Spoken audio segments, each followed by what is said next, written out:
Om Sang Saraswati Namaha. Namaste. Namaste. On page 350, Atha Murti Rahasyam Rishi Ruvacha.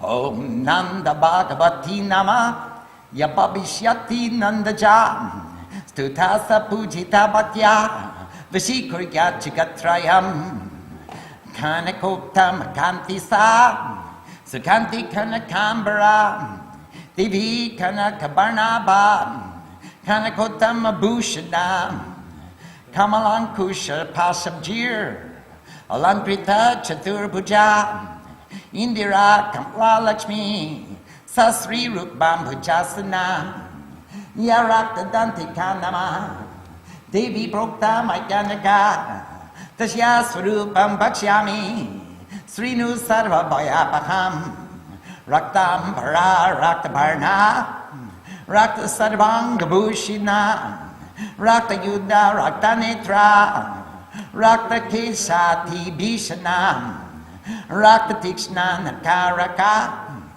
Dasana Rakta Dantika Patinari Vanurakta Devi Bhaktam Pajejanam Vasudeva Vistalasa Sumeru Yugalastini Jagalamba Vastistuto Tavati Bhavanovaro Karkashavati Kantoso Sarvananda Payonidi Bhaktang Sampaye Devi Sarvakama Tadostano Kargam Patrang Chamusalam Langalang Chabipartisa Agyakta Rakta Chambunda Devi Yogeshwari Tasa Anayabhyapta Makilam Jagatstar Varajagmam Imanya Pujaye Bhaktya Sabapyoti Characharam Bhuktva Bhogan Tata Kamang Devi Sayujamapyuyad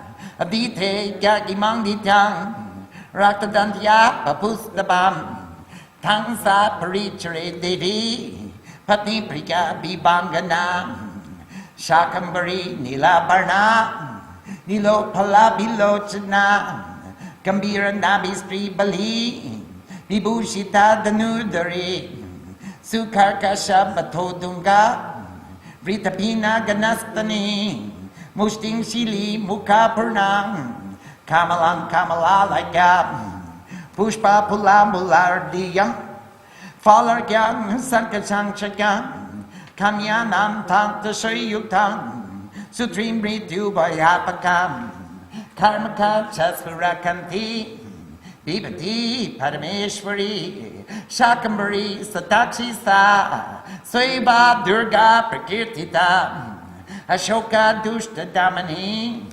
Shamani Durita Padam Umagori Sati Chandi Kalika Sacha Parvati Shakambari Stubam Dayan Japan Sampuja Yanaman Akshaya Basute Shigram Anapanamritam Palam Pimapi Nilaparnatha Tangspradasana Pasura Vishala Lochananari Britapina Ipayodara Chandra Sam Chadamaru Shira Patran Tabibrati Ekabira Kalaratri Sevokta Kamadastuta Tejo Mandala Durdarsha Brahmari Chitra Kanti Brit Chitra Dudepana Devi Chitra Parana Bhushita Chitra Parana Panisa Mahamari Tigiyate Ityeta Murtayo Devya Iyaks Kyata Vasudadipa Jagamantus Chandikaya Kirtita Kamadenava Idam Rakasyam Paramamna Navachya Idkasya Chitaya Vyakyanam Divya Murti Nam Abhishta Phaladayakam Tasmat Sarva Prakyatena Diving Japam Nirantaram Satajama Jita Gir Gorir Brahma Hatir Samir Rapi Patamatrinas Mantranam Muchate Sarvakil Bishay Devya Dhyanam Magyakyatam Guhyad Guhyatarang Mahat Tasmat Sarva Pragyatena Sarva Kama Phalapadam Etasya Twam Prasadena Sarvamanyo Bhavishasi Sarvarupa Magi Devi Sarvam Devi Magyam Jagat Atoam Vishvarupam Tam Namami Parameshwarim Om.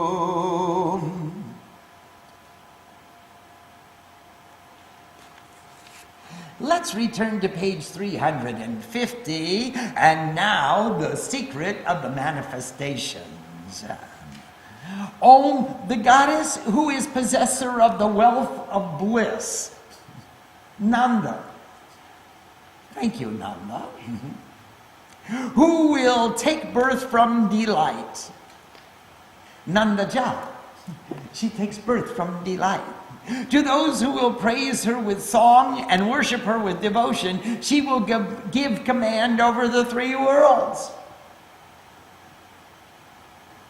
I mean, if you sing with bliss to she who is bliss, she will fill you with bliss. And you get command over the three worlds. That is all that you perceive, all you conceive, and all that you know through intuition. You just fill your full awareness with bliss. Her body shines resplendently like excellent gold. Golden is the color of her beautiful garment. Golden is her lustrous aura. And golden are the ornaments that she wears. So she appears like bright light. She is Hiranyagarbha. She is full of the radiance, of radiant light. And she's got the wealth of bliss.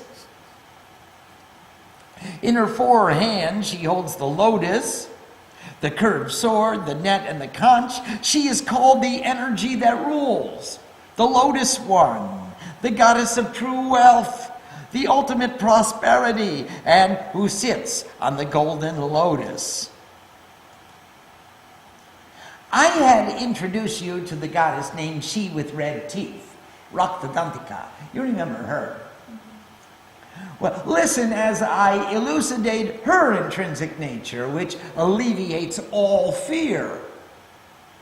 Her wearing apparel is red, her body is red, and all the ornaments she wears are red.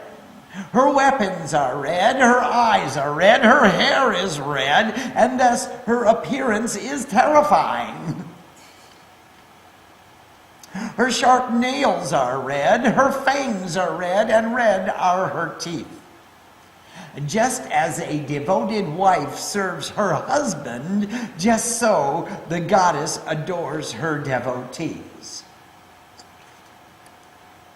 Her form is vast as the earth, and her two breasts like the mountain Sumeru. They are long and wide, very large, and extremely beautiful if you like to look at breasts. The left breast feeds devotion, and the right breast feeds wisdom. And with those two qualities, she nourishes her creation, just as every other mother does, nourishes her children with wisdom and devotion. They are hard and fully an ocean of perfect bliss. Those two breasts fully satisfy all the desires of the devotees who drink from them. And if anybody wants to have wisdom and devotion, if you're a devotee of wisdom and devotion, why wouldn't you be satisfied from drinking from those breasts? In her four hands she holds the sword, the drinking vessel, a pestle, and plow. She is also known as the extremely devoted slayer of passion and anger and the ruler of union, female, Yogeshwari. Hey, do you remember the Yogeshwari mantra? Hring Gauri Rudra Daite Yogeshwari Hum Fat Swaha. And she is Yogeshwari, another form of Kali. She pervades the entire universe of movable and non-movable objects. Who worships the goddess with devotion, she with red teeth, becomes diffused in the universe of movable and immovable objects. He or she will enjoy pleasurable experience to the extent of his or her desires and ultimately attain union with the goddess. For he who she who constantly studies the songs of praise to the goddess, she with red teeth, the goddess, will serve and protect him or her as a loving wife serves her husband. So we've got a lot of goddesses who like us, like their devotees, like a loving wife likes her husband. Thank you, ladies. The goddess, she who nourishes with vegetables, is of a blue color with eyes like blue lotuses. So the first goddess was golden, the second goddess is red, and the third goddess is blue. So we have our three qualities again expressed in the three colors. She has eyes like blue lotuses. Her navel is very deep, and her slender belly is beautiful because of 3 wrinkles on it. Her 2 breasts are extremely hard, equally large and round. She sits on a lotus, and in her hands, the lotus one has a fist full of arrows, a lotus, a bow, flowers, sprouts, roots, and various fruits and vegetables filled with desirable taste that will destroy hunger, thirst, and fear of death. The supreme sovereign who holds a bow of great beauty is known as she who nourishes with vegetables. Also famous as she with 100 eyes, and also as she who removes difficulties. So this Durga here that we're about to worship is Shakambhori and Shatakshi. She nullifies sorrow, suppresses evil, and destroys difficulties and confusion. She is the mother who nourishes. She is rays of light, the remover of darkness, and she who wears the body of nature. She encompasses a lot. One who sings praise, meditates, repeats mantras, worships, and adores, she who nourishes with vegetables, quickly receives the everlasting presence of food and drink and freedom from death. The goddess of fearful form is of a blue color. Her fangs and teeth glisten, and her eyes are massive. This woman has breasts large and round. In her hand she holds a scimitar, that's a curved sword, a long curved sword, a small drum like a damaru, that's what it's called, a severed head, and a drinking vessel. She is called solely attentive to the battle, the dark night, and the grantor of desires. She who has a bee-like nature is of various hues. Because of the brilliance of her aura of light, she is safe from attack. Her body is also of various colors, as are her ornaments. Her hands manifest as a bee, and her glory is sung as the great destroyer. O King of the earth, thus the manifestations of the goddess have been explained. The mother of the perceivable universe, the energy that tears apart thought, she is famed as the cow that satiates all desire. This is the supreme secret, not to be indiscriminately divulged. The divine incarnations described are givers of the desired fruit, and therefore, with right effort, one should continually repeat the names of the goddess in meditation. By merely reading the 700 mantras in praise of she who removes all difficulties, that's the Chandi part, all the impurities and terrible sins, such as killing a knower of divinity, are removed for up to 7 births previous. So any bad thing you did, all you got to do is read the Chandi Pat, and they're all removed. All those sins are removed. Thus, the greatest of esoteric secrets, the meditation of the goddess, has been described to you. Therefore, if a full and complete effort is made, all desires will be fulfilled. Now, that doesn't mean that you get everything you want, but it means that you get rid of all the desires. Unless all you want is the goddess, and then you get everything you want.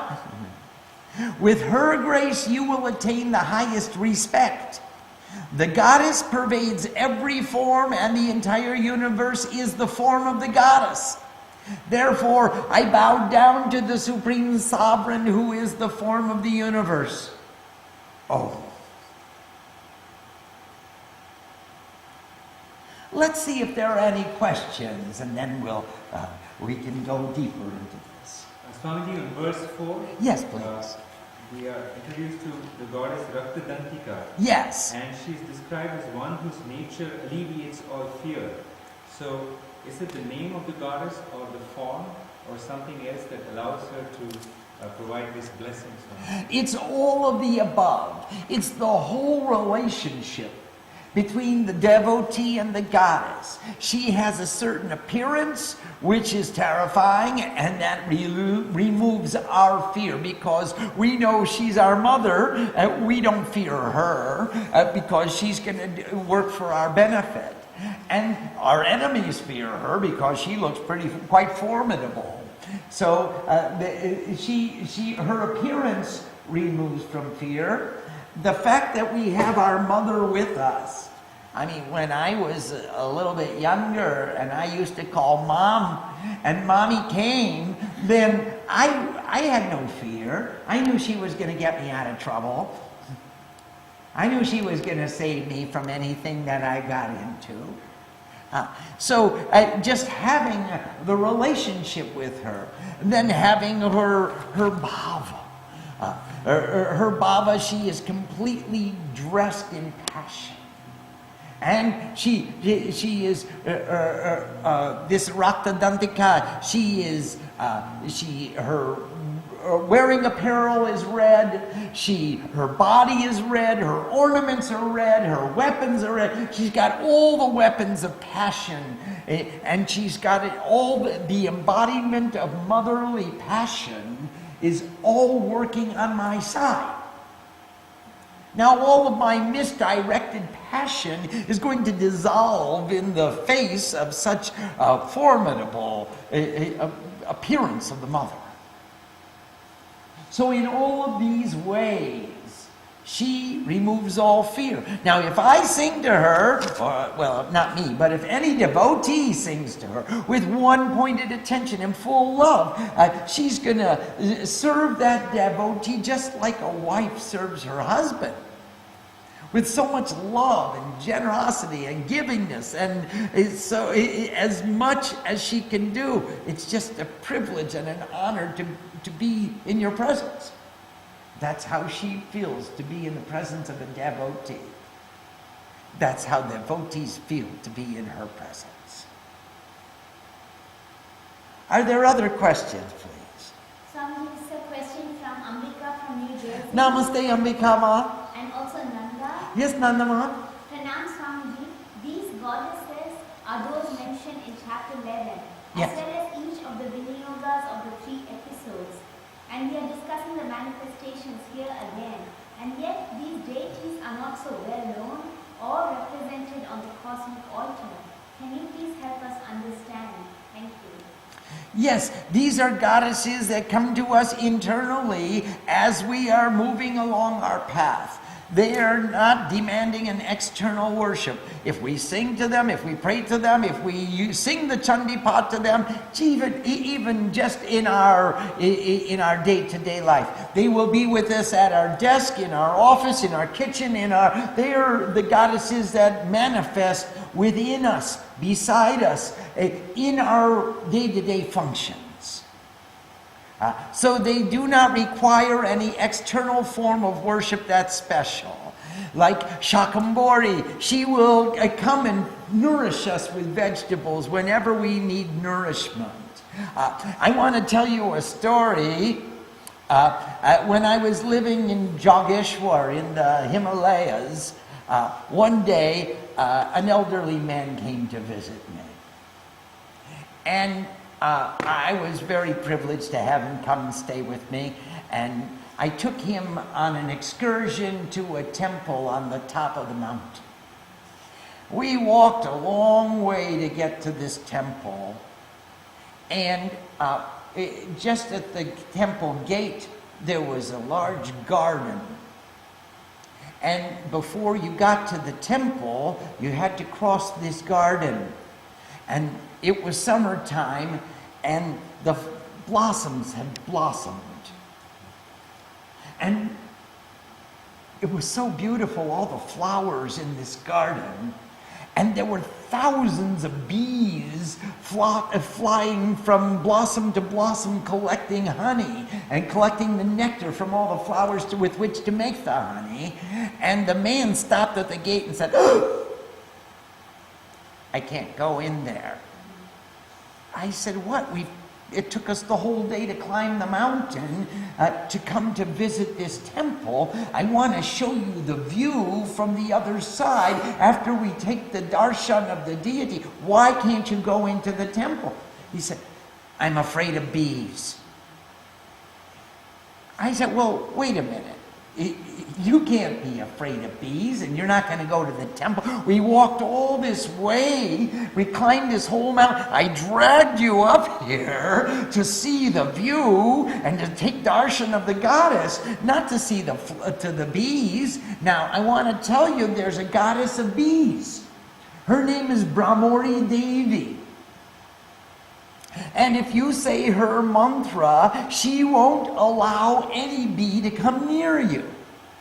He said, "What rubbish is that? I've been allergic to bee stings since my childhood, and now I'm an old man, and there's no way I'm going to go walk right through a buzzing garden full of bees.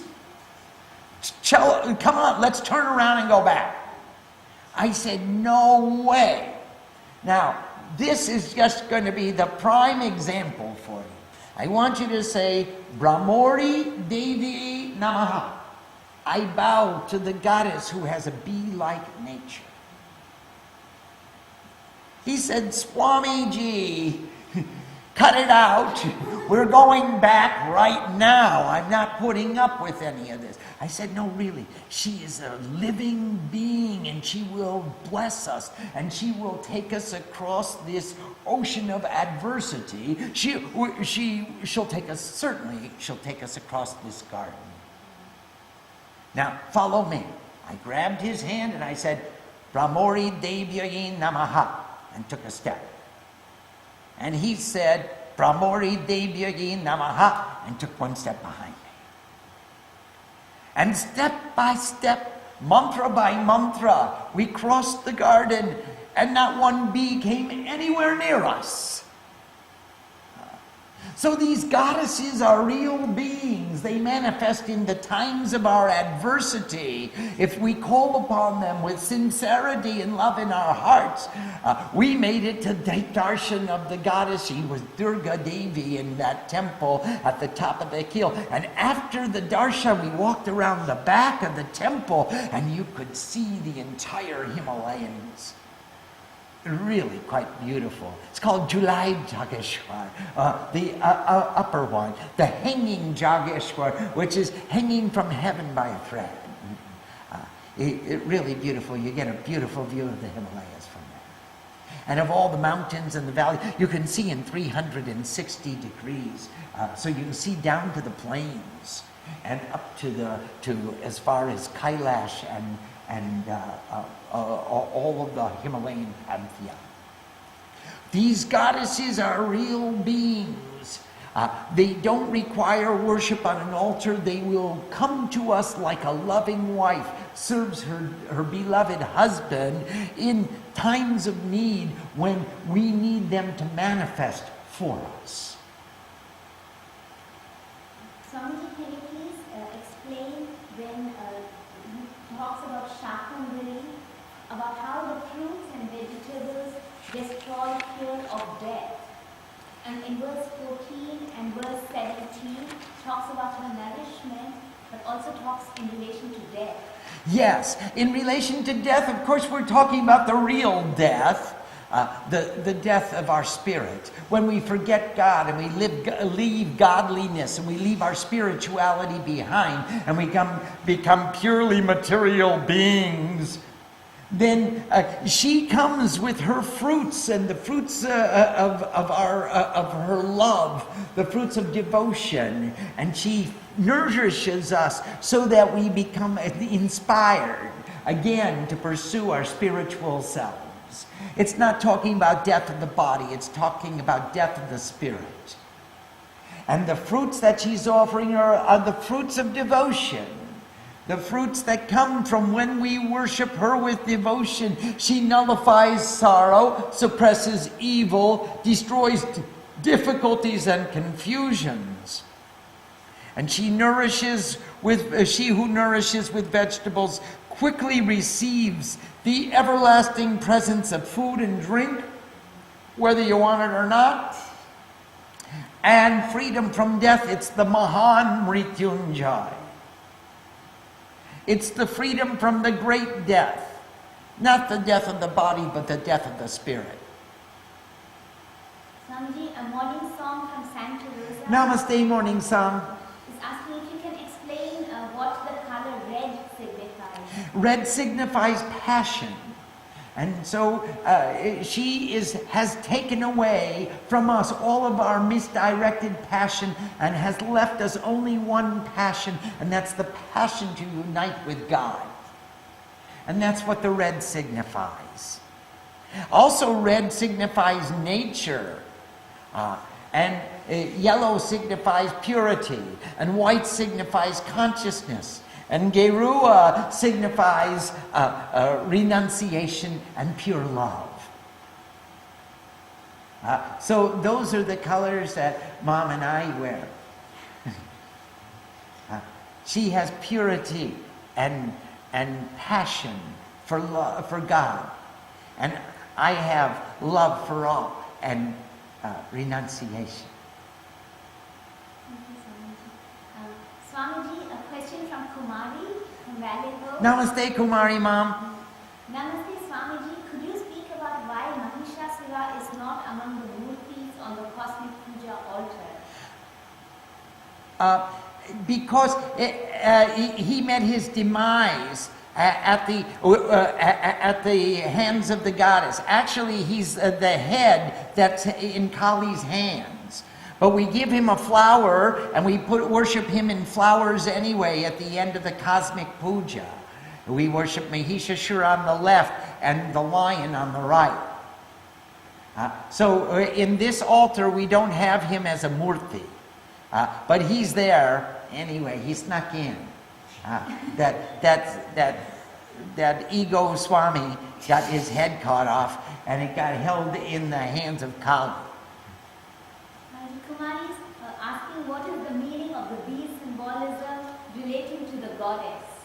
And the bee always goes directly to the nectar. And he always makes the honey, the nourishment and sweetness from the nectar. He's contrasted always with the fly, who flits around dirty places and is very chanchal. He has no sthirata. He's not still. He has no sankalpa. He just goes here and there to dirty places and hangs out with the worst. And the bee always goes for the best. He goes straight to the nectar and he makes the honey and he gives the nourishment. He shares that nourishment with all. And that's why Mother takes the form of a bee-like nature who knows her sankalpa, who knows her objective. She knows where she's going and she goes there and she does what she's supposed to do and she comes back. And then she makes nectar out of it and she shares that nectar and nourishment with all her children. Swamiji, question from Dan from New Jersey. Namaste, Dan. Namaste, Swamiji. The Yogeshwari mantra, can you please say what it is again and where is this cited from? It's cited in the Devi Bhagavatam. You'll find it in the Swami Purana. It's one of our books. And each word, syllable is elucidated in the Swami Purana. In fact, we have a class on the Yogeshwari mantra. And if you write Srini an email, he'll find out which class it is. Otherwise, you have to read the whole book. Briefly, Hring, Gauri, Rudra, Daite, Yogeshwari, Hum, Fat, Swaha. Hring, the totality of Maya. Gauri, she who is rays of light. Rudra, who removes all suffering, the reliever of tears. Daite, the giver of compassion. Yogeshwari, Ringori Rudra Daite, Yogeshwari, the supreme goddess of union. Hum, cut the ego. Pat, purify. Swaha, I am one with God. Briefly. Another question from Dan. How many forms of mother are referred to in this chapter, and what is each of their relation to the secret of the manifestation? Each one is one portion of the secret of the manifestation. And I believe there are, is it 9 or 6? Wait, there's Nanda, and then there's, that's not a fair question. I have to count this in. Raptadantika, and how many do you have? Chanda, Yogeshwari, Shakundari, Kaladaki, Bhamani. And there's more. Yeah, Rata and Shakambori and Shatakshi. Oh, they're the same. Yeah. So how many did you get? 5. You got 5. I got 6 because I counted Shatakshi as one name and Shakambori as another. So there are actually 5.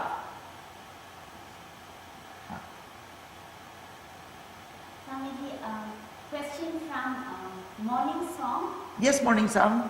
I hope this is an appropriate question. I'm sure it is. It's only the answer which could be inappropriate.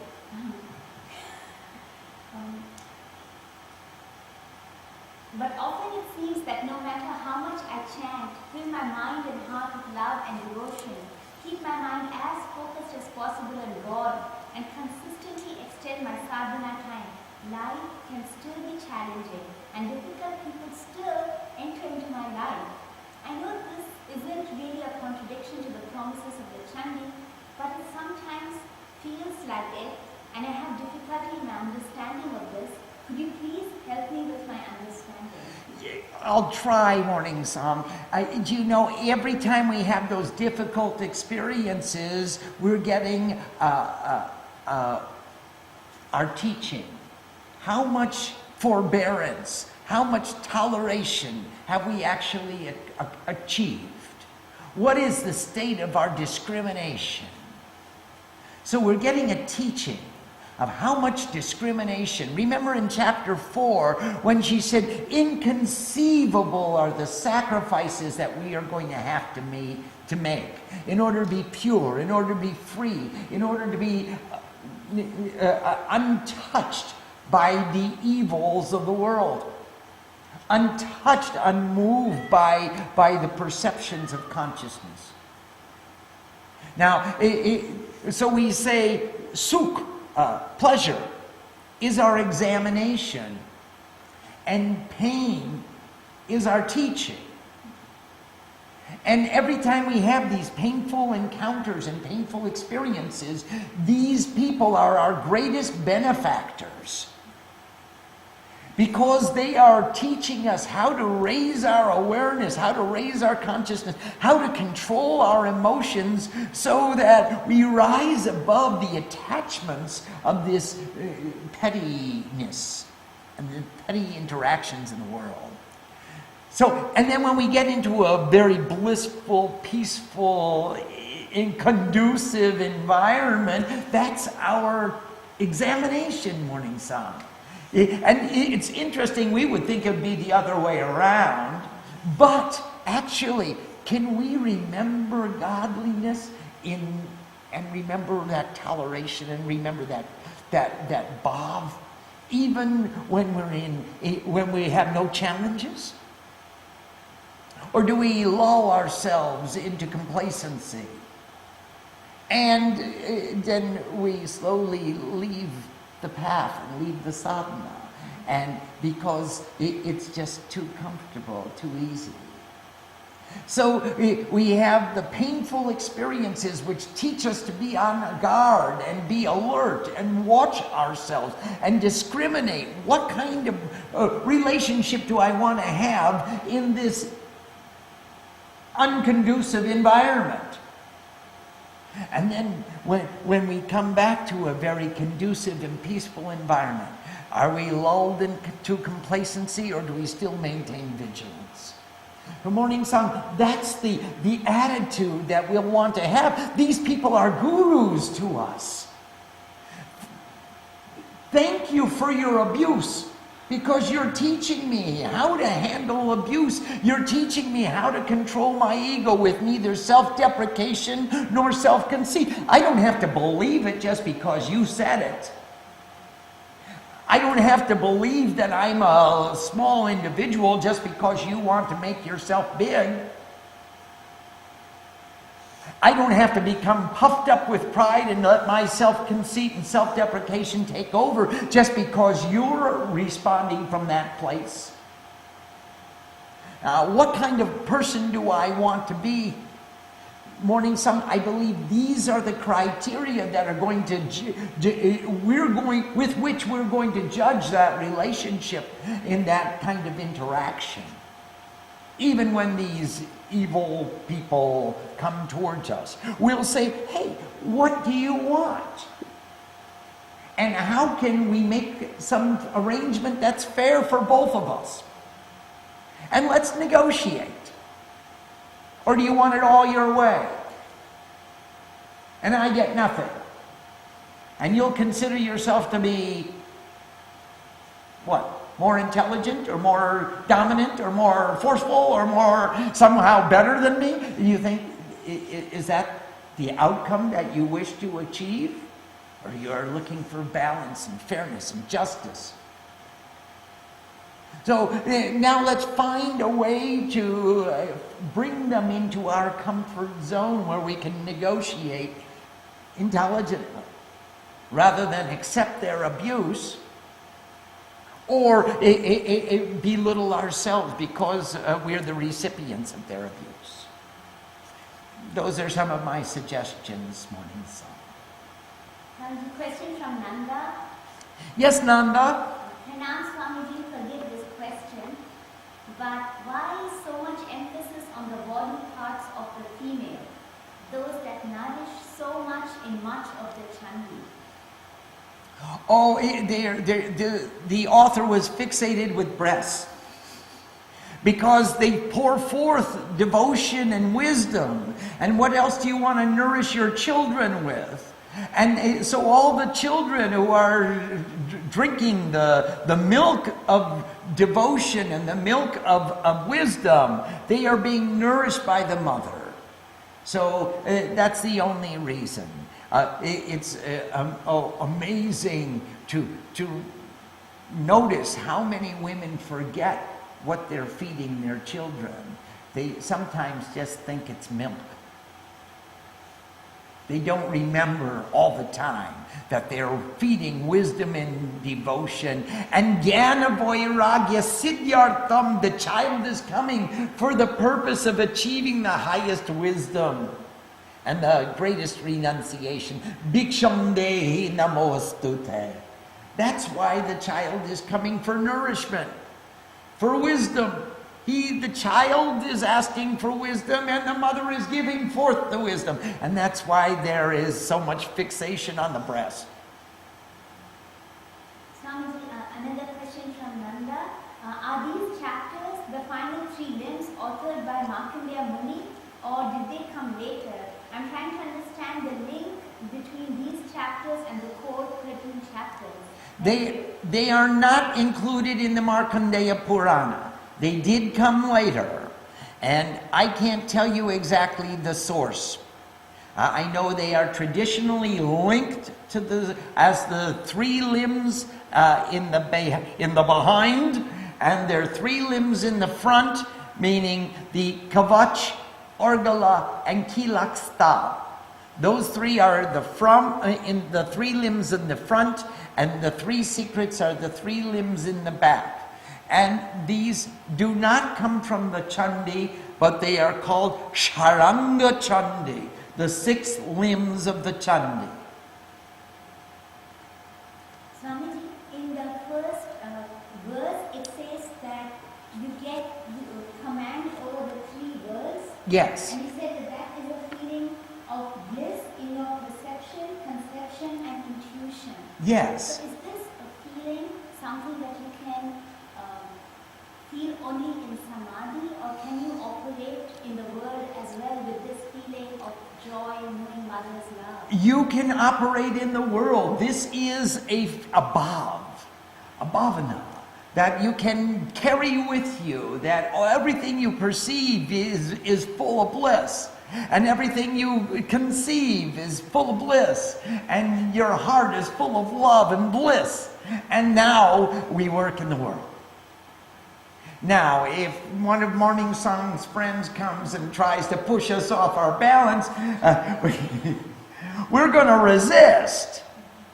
But not with enmity. We'll resist with love, with bliss. We'll make our bliss so strong that it overpowers their enmity. So we don't have to leave our dominion of the 3 worlds. Swamiji, question from Nanda. Yes, Nanda? Again, she said, pardon me for this question. Does the goddess take away the ego every time or answer you every time? When I feel especially a bout of negativity, I have rushed to chant but have not come out of the chanting feeling any relief. Please can you advise how I can set aside the negativity? Nanda, the only way is to give it to her.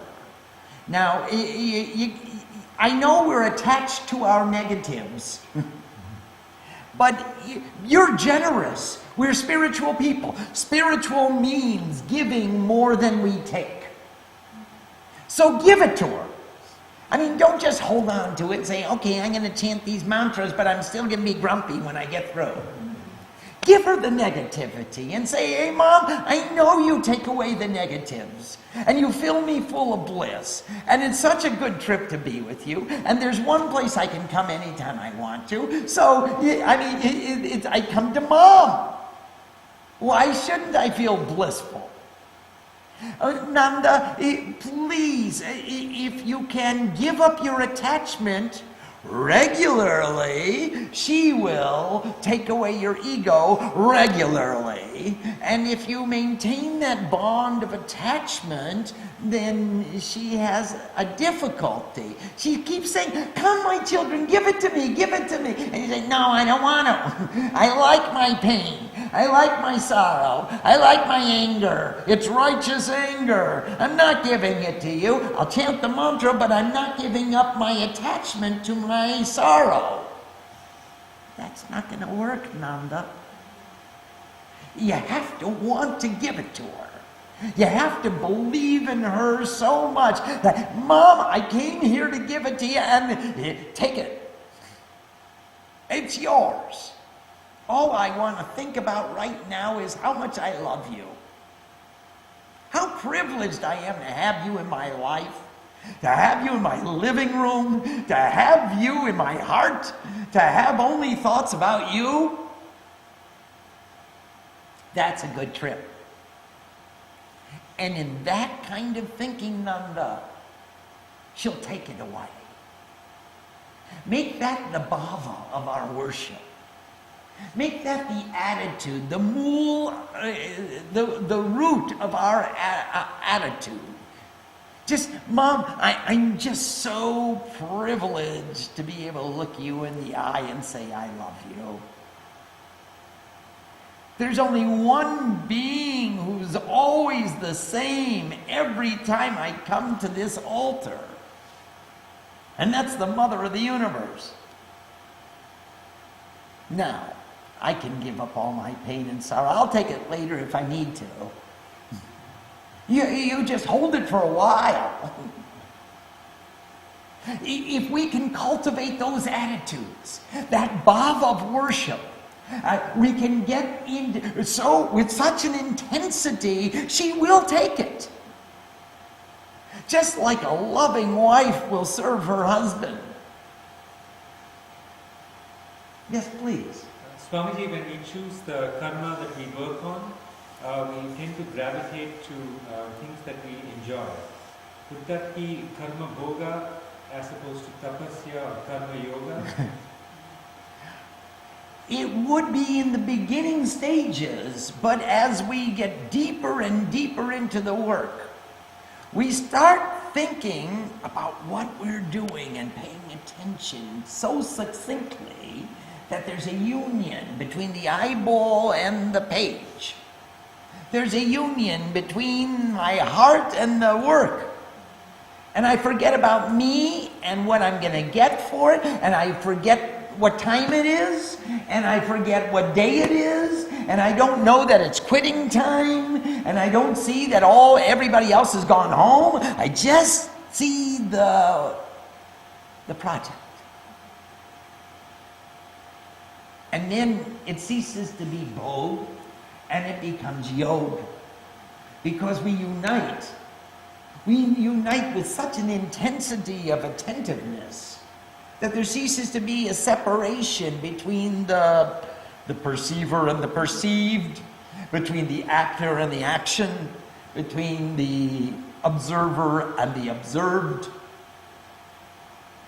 There's union. Yoga. Chitta, vritti, nirod, iti yoga. The cessation of all vrittis, modifications and changes in the chitta, the objects of awareness, is union. And now here I am, so concentrated. I'm finishing a new book with Srima, and I'm in the computer. And I'm looking at the computer and I can't even hear the telephone ring. I mean, I just want to make sure every letter is correct in that line. And then I unite with it. And people are knocking on my door, knocking on my whatever, and I didn't hear them. Sorry. But I had other things to attend to. Swamiji, it's possible to focus in that way when we do intellectual work, computer programming, but how do we get that feeling of union when you're washing dishes? I am one of the great dishwashers of the universe. If anybody wants to hire me, I am available. In fact, I'd rather be a dishwasher than a swami. And I thought I would have two jobs. Either I would be a shoe salesman, because then I get to bow down to everybody's feet, or I'd be a dishwasher. Because when you wash dishes, you got to bow. There's a mechanical action, the body is working, you put your mind in the mantra, you sing the mantra, and the mantra washes the dish. There's nothing to do. Absolutely, it's the most blissful of all exercises. I especially excelled on the dirtiest pots, the ones they would burn. I would take them down to the river, and we'd take a clump of straw, and we'd rub it in the sand, and then we'd rub the pot. And boy, we could make it shine. This little pot of mine, I'm going to make it shine. And I was really a good pot washer. I still am pretty good. You can ask Mom for my credentials. Swamiji, question from Vishweshwar from Napa. Namaste, Vish. On the main altar, the male deities are not mentioned much in the Chandi. Why? Oh, they are the deities of the Chandi. The first episode is about Mahakali. The second episode, the middle episode, is about Mahalakshmi. The last episode is the concluding episode about Mahasaraswati. They are the stars. They are the complete, the presiding deities over each of the episodes. So they are totally, they are mentioned again and again. Om Sam Saraswati Namaha. Namaste.